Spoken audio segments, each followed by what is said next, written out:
Books for ever میں خوش آمدید. ناول رات جس کی رائٹر ہیں عشاء افضل، اس کی یہ 5ویں ایپیسوڈ ہے. اور جیسا کہ آپ لوگوں نے اس ناول کی باقی ایپیسوڈز کو سنا ہوگا اور آپ لوگوں کو یقیناً آئیڈیا ہو گیا ہوگا کہ یہ کس طرح کا ناول ہے، تو میں آپ لوگوں کو یہی مشورہ دوں گی کہ ساتھ ساتھ سنے رکھیں تاکہ آپ لوگ انجوائے کریں اور مجھے اپنا فیڈ بیک دیتے رہیں. تو آئیے جلدی سے سٹارٹ کرتے ہیں اس ایپیسوڈ کو بغیر کسی دیر کے.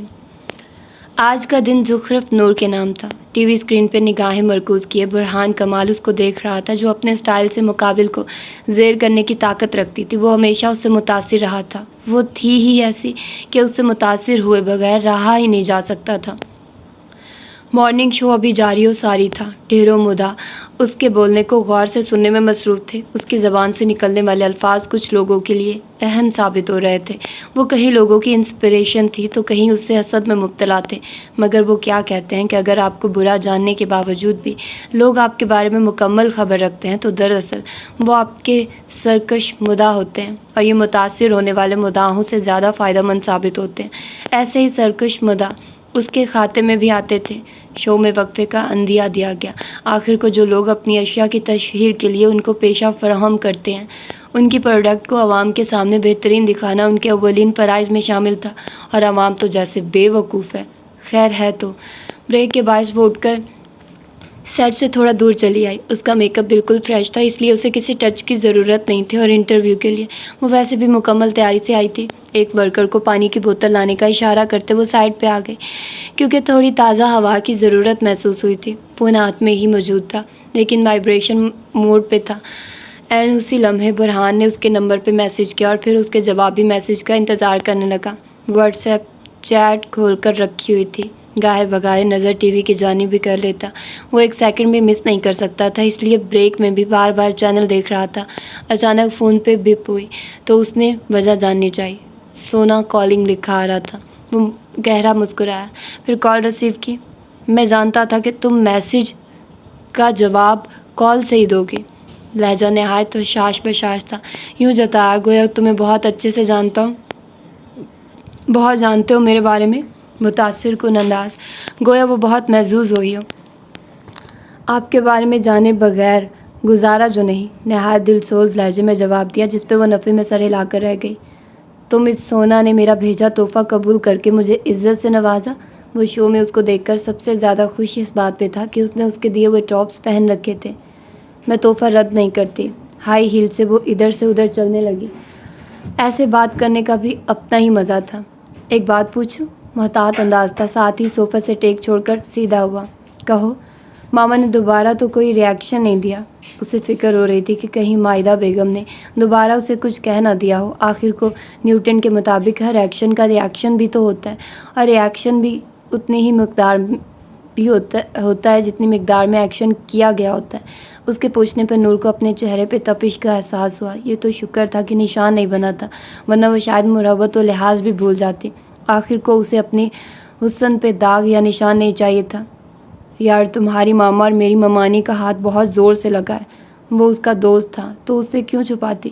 اور ویسے بھی اسے بتانا ضروری تھا کہ وہ اس کی خاطر دوسری بار تھپڑ کھا چکی ہے. ماما تمہیں میری وجہ سے کوستی ہیں تو مجھے تکلیف ہوتی ہے سونا. وہ بھی تو اس کی دوست تھی، کزن سے زیادہ وہ دونوں دوست تھے. وہ تو ایسے بیہیو کر رہی ہیں جیسے تم مرا گئے ہو. ہاتھ جھلا کر کہا. دل کا غبار وہ اس کے سامنے ہلکا کر سکتی تھی. مارنے میں کوئی کسر بھی تو نہیں چھوڑی تھی تم نے. دوبدو جواب دیا. بے قصور تو وہ بھی نہیں تھی. برہان کمال. دانت کچکچا کر اس کا نام پکارا، گویا وہ اس کے سامنے ہوتا تو اس کے سر پہ کچھ دے مارتی. اچھا یار غصہ نہ ہو، پوری بیوٹی کوئن لگ رہی ہو. غصے سے تمہارے چہرے پہ مسکراہٹ ختم ہو جائے گی. مجھے مسکراتی ہوئی سونا زیادہ پسند ہے. دل نشین لہجہ، فکر سے بھرپور الفاظ. تمہیں بڑا معلوم ہے کہ میں بیوٹی کوئن لگ رہی ہوں. میں تو اس وقت سادہ سے کپڑوں میں اپنے بیڈ پہ بیٹھی اجاڑ ہولیے میں اسکرولنگ کرنے میں مصروف ہوں. سفید جھوٹ بولا، ساتھ ہی دماغ نے یکدم ایک احساس جگایا. ایک منٹ تمہیں کیسے معلوم ہوا کہ میں نے تمہارا تحفہ قبول کر لیا؟ میں نے تو ابھی پہنا ہی نہیں. پہلے اس نے غور نہیں کیا تھا لیکن اب اچانک یاد آیا. تمہارا انٹرویو دیکھنے کا بہت مزہ آ رہا ہے. پاپ کارن کھانے دوبارہ شروع کیے۔ اب تو اسے شو سے بھی زیادہ مزہ آ رہا تھا۔ سونا کو چڑھانا اسے بے حد پسند تھا۔ وہ اس کی کچھ باتوں سے شدید چڑ جاتی تھی اور برہان کمال وہ باتیں دہرانا اپنا فرض اول سمجھا کرتا تھا۔ تمہیں کیسے پتہ چلا کہ میرا انٹرویو چل رہا ہے؟ کھوجتے ہوئے لہجے میں پوچھا۔ بڑی بڑی آنکھیں اس وقت چھوٹی کی ہوئی تھی۔ برہان کمال کے لیے کچھ بھی پتہ کرنا مشکل نہیں سونا، وہ اتراتے ہوئے بولا، ساتھ ہی فرضی کالر بھی جھاڑے۔ میری مخبریاں کرنا اور میرے سوشل اکاؤنٹ فالو کرنا چھوڑ دو برہان کمال، ورنہ پٹ جاؤ گے، تنبیہی انداز میں کہا۔ خوبصورت چہرے پہ ہلکا سا غصہ جھلکا۔ تمہیں بریک میں اتنا بولنے کون دے رہا ہے؟ رکو ذرا، میں شو ہوسٹ سے رابطہ کرتا ہوں۔ حیران کن انداز تھا، ساتھ ہی دھمکی کا عنصر شامل کیا۔ میں تمہارا سر پھاڑ دوں گی اگر تم نے کچھ ایسا کیا۔ وہ چہرے پہ جھوٹی مسکراہٹ سجائے ارد گرد نگاہ دوڑاتے ہوئے بولی۔ جانتی تھی کہ وہ کمال فیملی کا اکلوتا جوان تھا، منسٹر دانیال کمال کا اکلوتا پوتا اور ہمایوں کمال کا اکلوتا بیٹا برہان کمال۔ اس کے لیے کچھ بھی کروانا مشکل نہ تھا۔ لکھوا لو مجھ سے، اتنی دور کوئی اینٹ پتھر پارسل نہیں ہونے، وہ مزاحیہ انداز میں بولا، گویا آج کی تاریخ کا بہترین لطیفہ سن لیا۔ میم، بریک ختم ہونے سے پہلے آپ کو کچھ گائیڈنس دینی ہے۔ سیٹ کا ایک کارندہ اس کے پاس آ کر اس سے مخاطب ہوا۔ اوکے، میں آ رہی ہوں۔ آپ کے ایک ورکر کو پانی لانے کا کہا تھا، نور نے اس کو مخاطب کیا۔ سوری میم، میں ابھی لے کر آتا ہوں۔ وہ خاموشی سے چلا گیا۔ تمہارا بلاوا آ گیا، چلو شاباش، اور ہاں، بیسٹ آف لک، وہ ان کے پار سے جواب دیا۔ بیسٹ آف لک تو ایسے کہہ رہے ہو جیسے میں CSS دینے جا رہی ہوں، ہاتھ جھلا کر کہا، ساتھ ہی شاطرانہ مسکرائی۔ حساب برابر ہوا تھا، وہ حساب بے باک کرنے والوں میں سے تھی۔ کیوں زخموں پہ نمک چھڑکتی ہو یار؟ وہ شدید بد مزہ ہوا۔ نہ لیا کرو مجھ سے پنگے، نور نے کھٹاک فون بند کیا۔ برہان کمال کا موڈ غارت ہوا۔ وہ واپس صوفے پہ آ کر بیٹھی اور ان کے ہدایات کو غور سے سننے لگی۔ بریک ختم ہوا تو دوبارہ سوالات و جوابات کا سلسلہ شروع ہوا اور پھر خیریت سے اس کا انٹرویو مکمل ہوا۔ ڈیر و داد سمیٹتے وہ واپس گھر لوٹی۔ پہلی منزل پہ موجود آفس میں الیکٹرک ہیٹر کے باعث ماحول میں خنقی شامل حال ہوئی۔ اس نے اپنا کوٹ کرسی کی پشت پہ ڈال رکھا تھا۔ کن پٹی مسلتے کرسی کی پشت سے ٹیک ہٹا کر آنکھیں کھولی، پھر ہائی نیک کے گلے کو تھوڑا نیچے کی جانب کھسکایا۔ ماحول ضرورت سے زیادہ گرم ہو چکا تھا۔ ریموٹ سے ہیٹر بند کیا۔ دوبارہ کرسی کی پشت سے ٹیک لگا کر آنکھیں موند لی۔ دائیں ہاتھ کے انگوٹھے اور ایک انگلی سے پیشانی مسلتے وہ سوچے بچار میں مصروف تھا۔ اس نے چند منٹ کا انٹرویو ہی سنا تھا اور اس کے کان پک چکے تھے۔ بے وقوف لوگ، بے اختیار کہا۔ اسے لوگوں کی اسے داد دینے کی وجہ سمجھ نہیں آ رہی تھی۔ اس نے کون سا عظیم کارنامہ سر انجام دیا تھا جو لوگ اس کے پیچھے پاگل ہو رہے تھے؟ سچ کہتے ہیں دنیا میں بے وقوفوں کی کمی نہیں۔ اس انٹرویو میں اس نے اپنی پہلی فلم میں نبھائے جانے والے کردار سے متعلق کچھ معلومات فراہم کی تھی۔ اپنے برلن جانے کی تاریخ بھی بتائی تھی۔ حدید عالم نے تاریخ دہرائی۔ پھر کرسی سے اٹھ کر وہ اپنے آفس کے ونڈو کے پاس آیا۔ بلائنڈر ہٹا کر باہر کا نظارہ دیکھا۔ اس کا آفس پہلی منزل پہ تھا، اس لیے زیادہ دور کے نظارے دکھائی نہیں دیتے تھے۔ چند لمحے وہ یہیں کھڑا رہا، پھر بلائنڈر کے ذریعے اندر کی دنیا کا باہر کی دنیا سے ناطا توڑا۔ آگے بڑھ کر ٹیبل سے فون اٹھایا اور ایک نمبر میں لایا۔ میں تمہیں کسی کی کچھ تفصیلات بھیج رہا ہوں، پتہ لگاؤ کہ اس کی برلن کی فلائٹ کس دن اور کس وقت ہے۔ فون کی دوسری جانب سے مثبت جواب ملتے اس نے فون بند کر کے واپس ٹیبل پہ رکھا۔ وہ واپس اپنے کام نپٹانے لگا، لیکن ذہن کسی اور جگہ ہی اٹکا ہوا تھا۔ 2 گھنٹے بعد اسے اس کا مطلوبہ جواب موصول ہو چکا تھا۔ اس نے انٹرکام پہ حکم جاری کیا۔ 5 منٹ بعد اس کے آفس کے دروازے پہ دستک ہوئی۔ ڈینیل رچرڈ کس روز برلن آ رہا ہے؟ سرسری لہجے میں پوچھا۔ سر، جنوری کی 11 تاریخ کو، مؤدبانہ لہجے میں جواب دیا گیا۔ ان کو ریسیو کرنے اس بار میں جاؤں گا۔ وہ ان کے بہترین کلائنٹس میں سے ایک تھے۔ ہر بار ابراہیم وجدانی ان کو ریسیو کرنے جاتے تھے، مگر اس بار حدید عالم نے جانے کی حامی بھری تھی۔ آنے والا، جی سر، کہہ کر واپس چلا گیا۔ اس نے اب فون پہ ڈیڈ کے نمبر سے سیو نمبر نکالا اور کال ملائی۔ حال احوال جانا، پھر مدعے پہ آیا۔ ڈیڈ، اس بار میں ڈینیل رچرڈ کو خود ایئرپورٹ پہ ریسیو کرنے جاؤں گا۔ اپنے ارادے سے مطلع کیا، لیکن ابراہیم صاحب کو جھٹکا بھی دے ڈالا۔ کم از کم ابراہیم وجدانی کے لیے یہ خبر دھماکہ خیزی تھی، ورنہ حدید عالم اور کسی کو ریسیو کرنے خود جائے، ہو ہی نہ جائے۔ Are you sure? انہیں حیرت ہوئی، کیونکہ حدید عالم کسی کلائنٹ کو زیادہ سر پہ نہیں چڑھاتا تھا۔ سوچا کچھ نیا بھی کرنا چاہیے۔ ایسے جواب دیا گویا کلائنٹ کو لینے نہیں بلکہ ایڈونچر کرنے جا رہا ہو۔ ضرور بیٹا، اب میں بوڑھا ہو رہا ہوں، تم یہ سب دیکھ لو گے تو میرے لیے آسانی رہے گی۔ وہ اس کے مشکور ہوئے۔ خیر، بوڑھے تو آپ نہیں ہوئے ہیں، خاصا جتانے والا لہجہ تھا۔